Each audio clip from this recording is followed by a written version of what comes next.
Welcome back, folks. I am Cole Wolfrun, and today we're going to react to another death battle. I don't know what I'm doing with my hands. Today, it's Arthas, the Lich King, versus Sauron. I am not a huge fan of WoW itself, the game, but I love its lore, and I love Warcraft, the games. I'm also a huge Lord of the Rings fan. I've read the Silmarillion and all that good shit. Let me tell you, there is not a single fucking thing you could do to convince me that the Lich King wins this fight. And before you go, oh, you're just a Lord of the Rings fanboy, you don't like Warcraft, you don't love World of Warcraft, you don't like shit. Hey, I'm a bigger fan than you, I have a Gore Howl. Oh, and better yet, I made this Gore Howl. So this should show you that I am, in fact, a pretty big fan of Warcraft and the World of Warcraft lore. I just haven't played the MMO in a few years. Like, 7. I did play Wrath of the Lich King, though, so I know what I'm talking about when it comes to Arthas. So, with that, I'm just going to say this. I understand why these two were picked as opponents. They are similar characters in a lot of ways. That being fucking said, no. Arthas does not win this fight. No way in fucking hell. Sauron is so powerful, God himself had to intervene to destroy him. And also, how the fuck is Arthas going to destroy the One Ring? Can't destroy the One Ring. Oh, I need a drink. This episode of Cole Reacts to Death Battle brought to you by alcohol. When you're so strong that you can twist up a pop-off because you left your bottle opener downstairs. But anyways, guys, I just did my reaction to what was it, Asura vs. Kratos, and I wanted to do another one for tonight. And if you guys, once again, this is just something I'm kind of test running on the channel. If you guys do enjoy this, we can do more of it.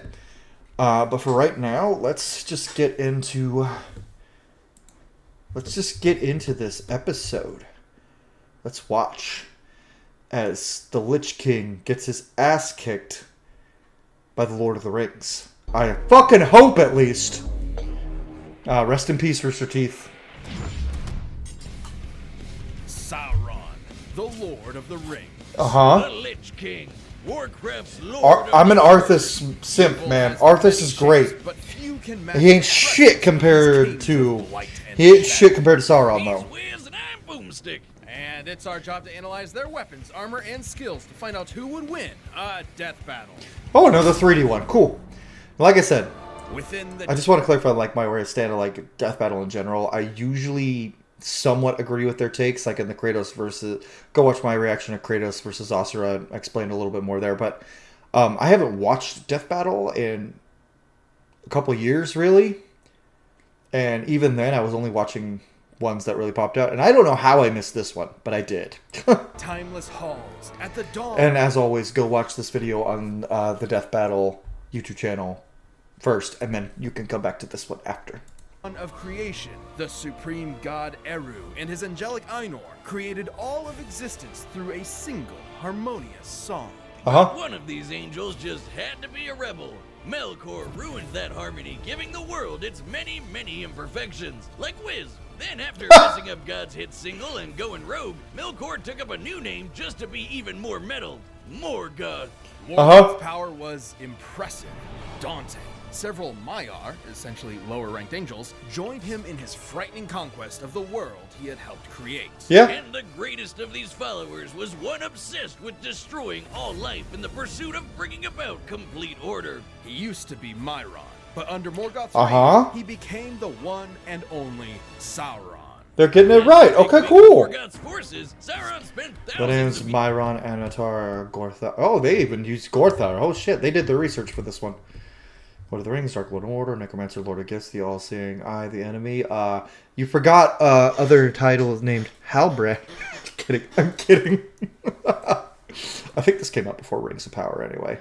My Morgoth, formerly of Aule, yeah. Creator of the first bearer of the One Ring, second in command of Morgoth's armies. You're bringing Middle-earth to its knees. He was nowhere near as powerful as More a force Morgoth. of nature than anything else, able to create infernos, cause country-spanning earthquakes, and even absorb souls. And because he's Are they counting Shadow of Mordor as canon? Because if they are, then there's that like 5% chance that Arthas had at winning this just went to 0. a weird angel spirit, man. He can morph his body around his own soul however he wants, or just shed it like clothing and fight as a ghost. He can! Or far beyond that, he has appeared as something akin to both man and elf, attractive and devious. A werewolf, once thought to be the greatest wolf of all, and even a vampire. Oh man, Tumblr's gonna go nuts with that. Many of his greatest accomplishments are not due to his powerful That vampire magic thing was weapon, weird, though. but his inhuman cunning. Sauron is nothing less than a master of manipulation. He's like if Loki and Satan did a fusion dance. He loves to trick Not someone really. with illusions, shadow magic, or just by toying with their sad, predictable, pathetic human emotions. Like when he convinced Saruman to join the evil side, who was basically a super wizard specifically meant to lead the charge against Sauron. Facts. In some ways, Sauron Facts. is actually wiser than the master he served. In the most epic war to eclipse all other wars, humans, dwarves, elves, and more united to destroy Morgoth, casting what remained of Melkor into the void. But Yep. Sauron saw it coming and bailed faster than me at a divorce hearing, just to show back up centuries later. So yeah, like Sauron fled after Morgoth was defeated. And that's kind of what Rings of Power Season 1 is about. Is like this untold time that we don't really know about because Tolkien didn't really write about it. The hunt for Sauron to try to finish Sauron off ultimately ended in failure because he ended up returning, and then there's the big battle at the end of the Second Age where Elendil, which Peter Jackson actually got this way wrong, Elendil and Gil-galad actually fought Sauron to a standstill mostly, and then Sauron ended up beating both of them, and then Isildur came in and finished him off. It wasn't just a swing, Elendil's dead, Gil-galad standing in the background doing nothing. Sword broke. Slightly. Like, the sword did break, but it wasn't because of what... Like, as much as people bitch about, like, Rings of Power getting things wrong and the Hobbit movies, Peter Jackson got just as much wrong with the Lord of the Rings trilogy. Adaptation, you gotta make changes in adaptation, man. And do I think Rings of Power is anywhere near as good as Peter Jackson's trilogy? Oh, fuck no. Lord of the Rings trilogy are, like, the best movies ever made. Rings of Power is fine. It's not good. It's not bad. It's fine. It's not hurting anything. The fiery It's not great. pits It's not great, but it's fine. of Mordor. There, the Dark Lord created a plan to conquer everything. He fooled the Elven Smiths into forging 19 Rings of Power and planted them among the leaders of Elven, Man, and Dwarven kind. He specifically tricked Celebrimbor to do it. Made in secret. The one ring to rule them all. One ring to find them. One Ring to bring them all. And In the darkness find them. Oh god, that's so epic. It is. Poetry now. Forged in the fires of Mount Same. Doom, using part of Sauron's own soul. I mean, I'm pretty sure Lord of the Rings is how a lot of us got into, like, fantasy and writing. Like, I would not be an author or a writer at all, or even play D&D probably if it wasn't for Lord of the Rings. I would be a completely different fucking person if it weren't for Lord of the Rings. That's wild. The One Ring amplified his power. Oh and let god. him If it weren't for Lord of the Rings, I might be a weeb. Because that would have been my introduction to nerd culture. Thank you, Lord of the Rings, for keeping me from being a weeb. I like anime just fine. But I'm not a weeb. control the minds and actions of the other ring bearers. The 9 kings of men were especially vulnerable and saw themselves reduced to twisted wraiths bent to Sauron's whims. It wasn't any better for the less kingly humans. So much so that Sauron mind-controlled most of Numenor. We're talking about an island nation that could have had as many as 18 million people, and Sauron had them all at his creepy, pokey fingertips. This led to retaliation from Eru, who had hardly directly intervened ever before, even against Morgoth. Eru sank Numenor, while Sauron was still on it. But the Dark Lord's spirit persevered. God had to intervene to stop Sauron. Twice. Indestructible even against the wrath of God. Sauron used the ring to build himself a new body. It may One ring is practically indestructible. Even in Calagon the Black, the greatest winged dragons who live in the mountains would not be able to exceeding 179 gigatons of force would not be able to damage it. Where are you getting that? Is that ever stated in the books? It might be. Because Calagon is crazy. cost a lot of power, but he took a biblical event to the face and went right back on to being evil. And yet, putting so much power into one object did have drawbacks. Which hit back hard when Isildur subtracted a digit from his hand. The Warrior King did more than just In the book, okay, here they're going to go on. It was overthrown while slaying Elendil in Gil-galad, but it's unclear how. Only afterward did Isildur take the One Ring. Yeah, so this is what happened in the books. cut off a finger. Sauron broke Narsil, the sword, while fighting Elendil. Isildur didn't actually do that in the books. He took the ring and its power for himself. This act forced Sauron to retreat as a disembodied spirit, threatened by his own power in the hands of another. And should the One Ring be destroyed completely, Sauron's spirit could be rendered impotent beyond repair.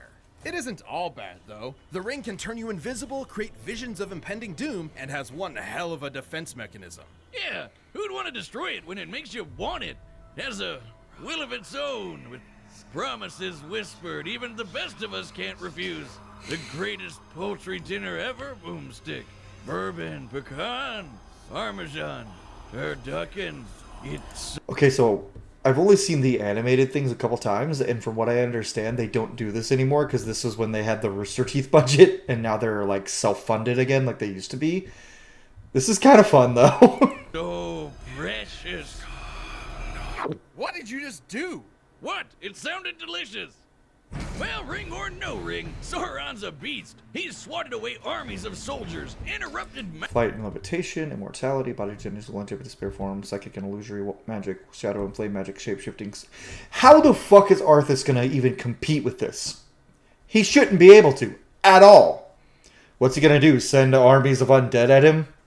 Mount Doom through sheer willpower. He has total control over his own being and can modify his soul at will. So he can definitely resist someone like spooky ghost Celebrimbor trying to dominate his spirit. And being among the strongest Maiar, the peak of Sauron's power is beyond that of Osei, a lesser Maya, which is specifically important because Osei single-handedly raised the island of Numenor. Yep, he sure did. Remember that island that got Yeah, destroyed? they did some research on No Tolkien wonder for everyone this. wants his ring. Who could turn down that much power? Not Isildur. The hearts of The men. Valar have far greater feats. Yeah, because the Valar are crazy fucking... They're basically gods in their own right.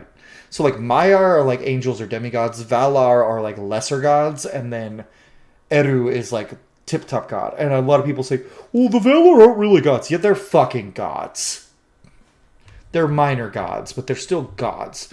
But Maiar such as Sauron have inferior power comparatively. Therefore, Sauron generally scales to feats performed by Maiar and other beings lesser than the Valar. Yeah. Are easily corrupted, and he kept the ring rather than destroy it. But in the end, the ring destroyed him and waited for its master's return. Sauron was rebuilding Mordor into a world-conquering force. And after a little bit of good old-fashioned torture, he found out the ring was in the Shire. The chillest, coziest, dopest place imaginable. Ah, man, when I retire, I'm gonna go live in a hobbit hole and just get lit 24/7. And so began the War of the Ring. Sauron's forces covered the land, seeking both the ring and the downfall of man, always shadowed by the symbol of his ever-present influence, the Eye of Sauron. It was a slaughter fest.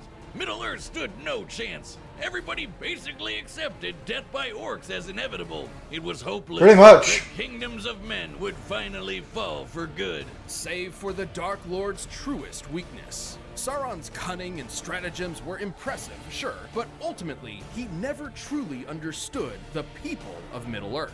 Nope. In his mind, absolute power was factually irresistible. He never imagined a mere mortal could ever, or would ever, seek to actually destroy the One Ring.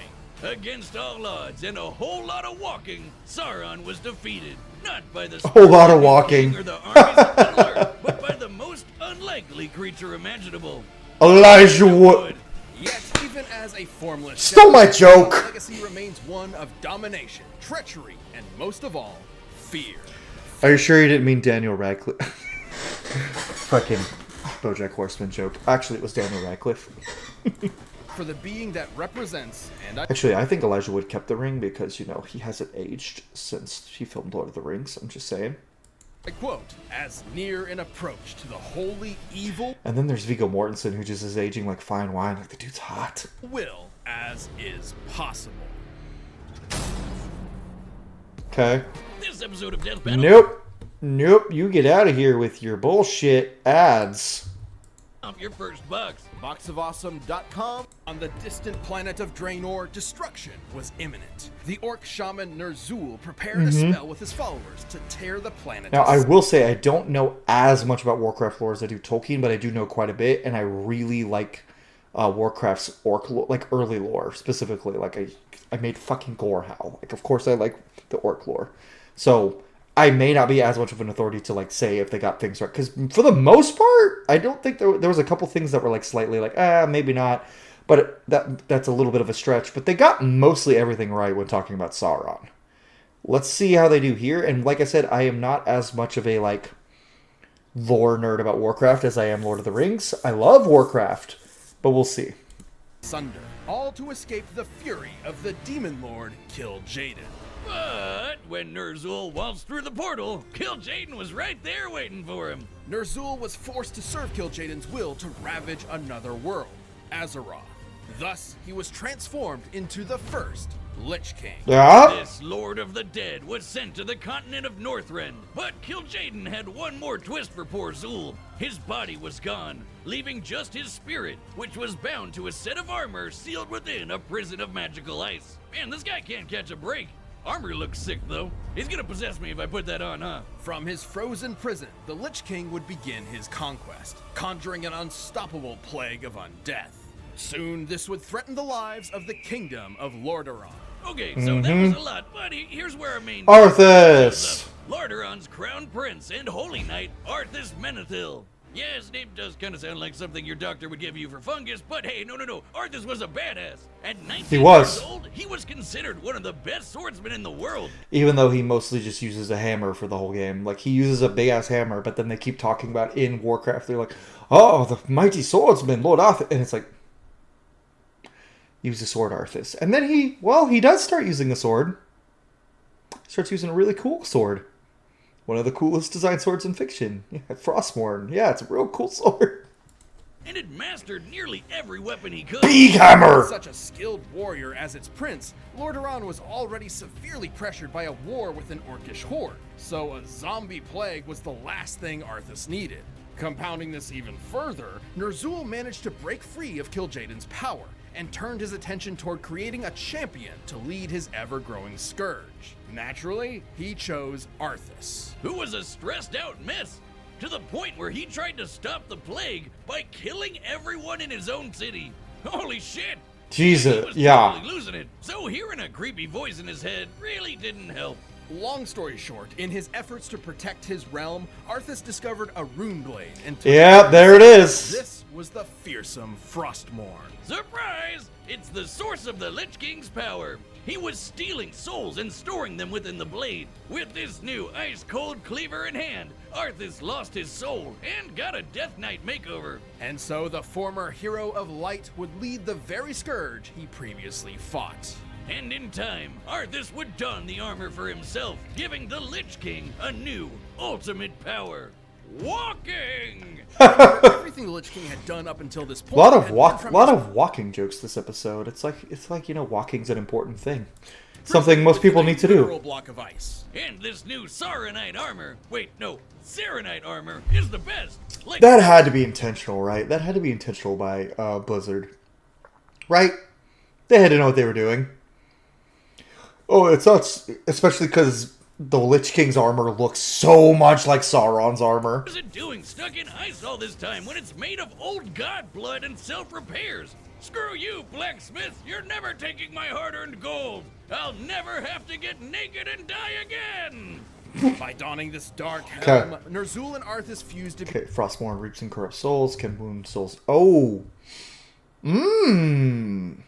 I had forgotten about that. Maybe that's how Arthas will...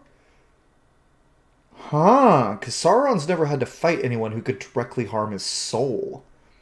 Interesting. Contamination of the Scourge houses the powers of the Lich King transports Shadowlands. Self-repairs resistant to ooh. Reflects holy and light magic. That won't be a problem for some, but that wound souls directly.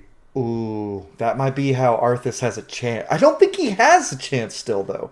He's still gonna lose, but like that's how he stands a chance. Become one, a being far more powerful than either had been before. He could effortlessly cover cities in ice storms, murder hundreds with the power of shadow. I just realized this is fire versus ice. Sauron is typically like associated with fire, and Arthas and the Lich King with ice. Learn all of your secrets with the Eye of Acheris. Azeroth's fate was sealed. Everyone was doomed. See this guy? He's Illidan, a 15,000 Hey!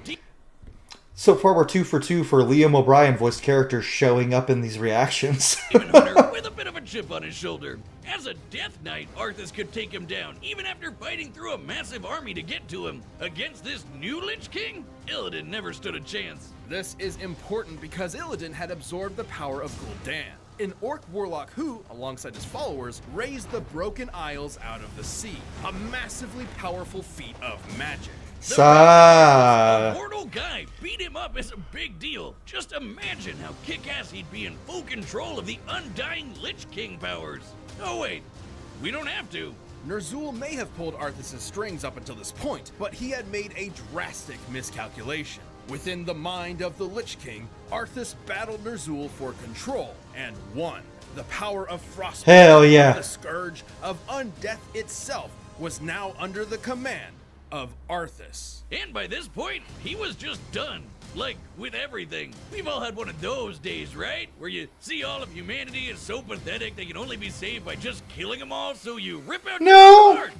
Yeah, relatable. Determined to end all life, Arthas led his scourge across Azeroth, spreading the plague to every corner of the world. He slaughtered every contender in his path, including legendary champions like this hero of the Horde, Dranosh Sarfang, who the Lich King bitch slapped to death in one hit, then zombified to serve him instead.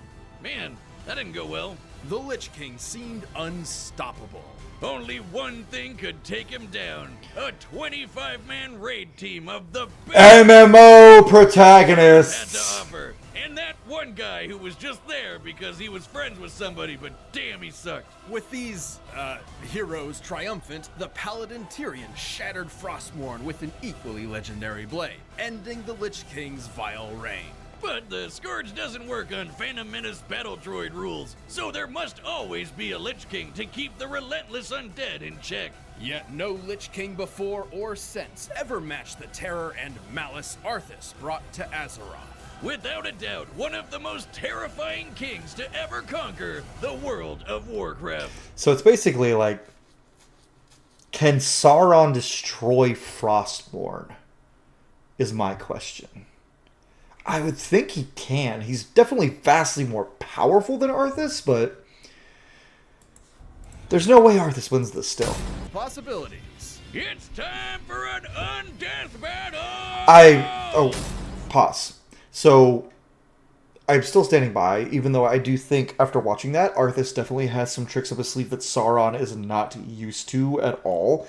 Like the mind control he can kind of deal with, because he's dealt with it with Celebrimbor, if we're counting Shadow of Mordor and Shadow of War, which I don't think we should, because they're not canon. But even then, Sauron's dealt with stronger people before, and the being able to attack his soul directly with Frostmourne, that's the thing that's going to give Arthas an edge. So let's see.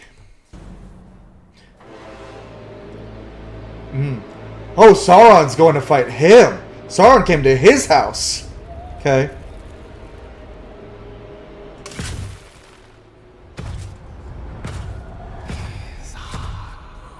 I shall claim what is mine. I don't like that voice. Cold north, you will find only death.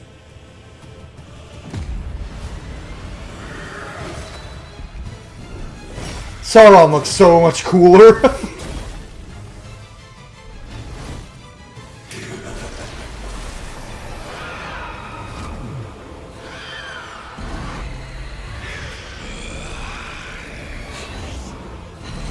Oh, he's got the ring! Oh, wait. Can Frostmourne destroy the One Ring? Because, well, they said in Caligon the Black can't even do it. But if Frostmourne can directly attack a soul, that technically means it could attack the piece of Sauron's soul that's attached to the One Ring, right?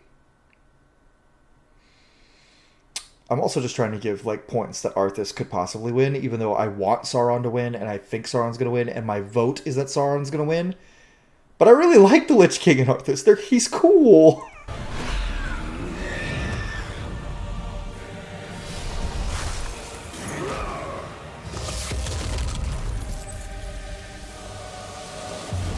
Wolf time!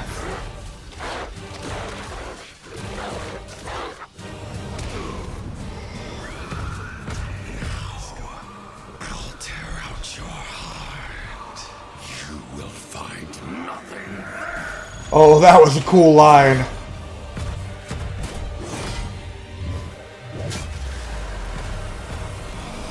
Your efforts are for naught.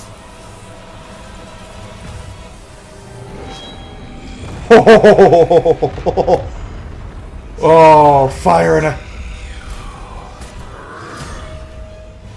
This is so fucking cool! Give Death Battle this, even if they're not factually correct all the time. This shit is... Oh... This shit is cool. Their animation and everything looks... Is he gonna kill him with a plague of undeath?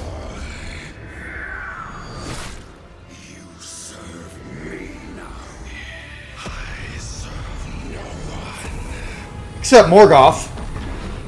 The eye. Witness the prophecy of your doom.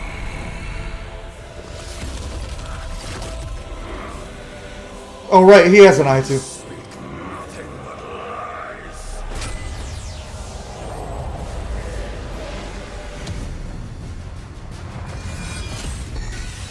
Oh!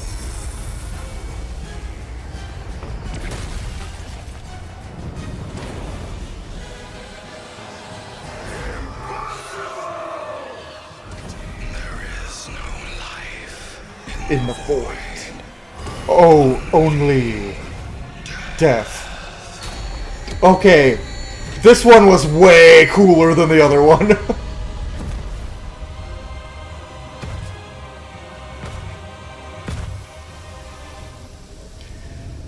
And now Azeroth's fucked. Okay, actually, I don't know if this one was cooler than the Kratos vs. Asura one, but I'm just more of a fantasy nerd, and this was so cool.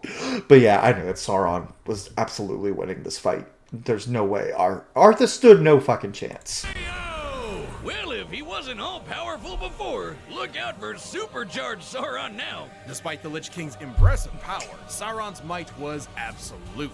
But not before he got the duel of his life in a crazy close bout. First up, Really? Lords could counter pretty much any mind or soul-screwing powers, making a lot of their usual tricks way less noteworthy in this match. To be fair, the Lich King severely debilitated Sauron via his plague of undead. Ner'zhul performed a spell that destroyed a planet, but it required preparation, special items, and a group of followers. Also, the destruction of Draenor was a chain reaction of the spell going haywire over time, making it impossible to directly scale to Ner'zhul.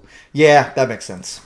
Most physical bodies would not survive such a disease. So Sauron just got rid of his body. Who needs it? Especially when you can rebuild one or just start fighting as a ghost. Both things Sauron could do. After all, the True. plague is intended for organic mortal enemies. Could fight in physical and spirit form, less obvious weakness, more powerful, resisted mental and soul attacks, superior regeneration. Armor, resisted magical attacks, helm could block mental and soul attacks, plague of undeath affects Sauron's physical body, far less experienced, less powerful. Yeah. And has never infected a spirit. Another smaller point for Sauron was his weakness. The Lich King was a clever bastard, but even with the Eye of Icarus, it would have been tough for him to decode and destroy the One Ring. Meanwhile, given enough power, Sauron would naturally end up destroying Frostmourne. He's kinda got a thing for breaking swords. I mean, Narsil was a magic... Narsil and Anduril are magical elven swords, but they are not on the same level as Frostmourne. That's definitely not an equivalent. That's a false equivalency right there. So let's compare their power. While their highest limits are certainly An never unnamed Eridars destroy the surface of a planet but cannot scale to the Lich King as Eridars vary in power. Similarly, Special Maiar have moved the sun and moon. True, but it is unclear how they compare to Sauron. Scaling both generously, Sauron would still be more powerful. Fair. fabulous. Interestingly enough, some of the most impressive feats from both worlds Wait, so that means Elgar'nan from Dragon Age of Elgard is comparable to Sauron in power. I don't like that implication. involve lifting islands. As Sauron is a more powerful Maya than Osei, and the Lich King could reliably defeat someone with Gul'dan's magic, it is possible to gauge the difference in power by measuring the islands that were raised. Keep in mind, Gul'dan had a bunch of help, so we're only giving him his share. Turns out, Osei was doing twice the work. By examining official maps to determine the volume of the islands, we found a difference between lifting 2 quadrillion tons of rock versus 4 quadrillion tons. See, I like this better than the last episode. They're actually showing the math they did, and they're showing their work. The last episode, they just kind of threw numbers on the screen, and were just like, this is how big Chakravartin is, this is how big destroying Chakravartin is, this is how big shaking the world tree is. And it's like, where's the math? Show your work. And I'm glad they showed their work this time. This is an older Death Battle episode when they had Rooster Teeth funding, though, so it kind of makes sense. Among further energy required to actually lift these through the ocean, of course. Both impressive, sure, but Sauron had the edge. And for the final nail in the coffin, the Lich King might have been super scary, but he really wasn't around for all that long. At least not when compared to the experience Sauron has warring with the world for thousands of years. The Lich King certainly posed a threat to Sauron, Okay. but the ruler of Mordor's awesome might, enduring spirit, and millennia of treachery proved him the superior Dark Lord. Wow! Is that it? Sauron the pun? I was pretty keen about it. The winner is Sauron. Yeah, I agree. I agree with that one wholeheartedly. This one I agree with far more than I agreed with the Kratos versus Asura one. Like, I'm not mad Kratos won that one, but where there I said I was about like 60% on their side where they did the math and like the explanation. Here I'm fully like 100% on their side. I agree. There is zero chance. Like Arthas, the fact that they said it was a close fight honestly surprised me, because from all the feats they said and explained, it seemed like it was clear that Sauron was going to win. But hey, shows what I know. I'm a fanboy of both. Not as much Warcraft. I like Lord of the Rings better than Warcraft, but that's like comparing. That's apples to oranges. I know they're both so well. Not comparing the Lich King and Sauron, that's not apples to oranges, but comparing Warcraft to Lord of the Rings is apples to oranges, which is kind of a fun little thought experiment there.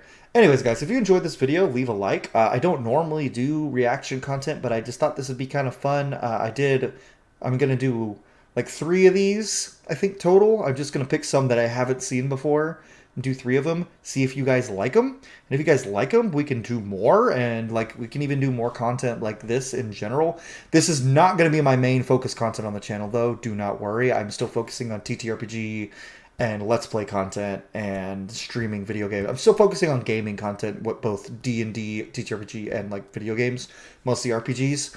But this will be something we do on the side for fun every now and then, and I think that'd be a good time. Anyways, guys, thank you all so much for watching this video. Subscribe if you want to see more. Become a member if you want to get access to videos up to 2 weeks early. Depending on how fast I upload. Sometimes I'm real good about it. Sometimes I'm real bad about it. But I'm trying to be more consistent now that I have a bigger subscriber base than I had before. But anyways, guys, thanks for watching, and I'll see y'all on the next video.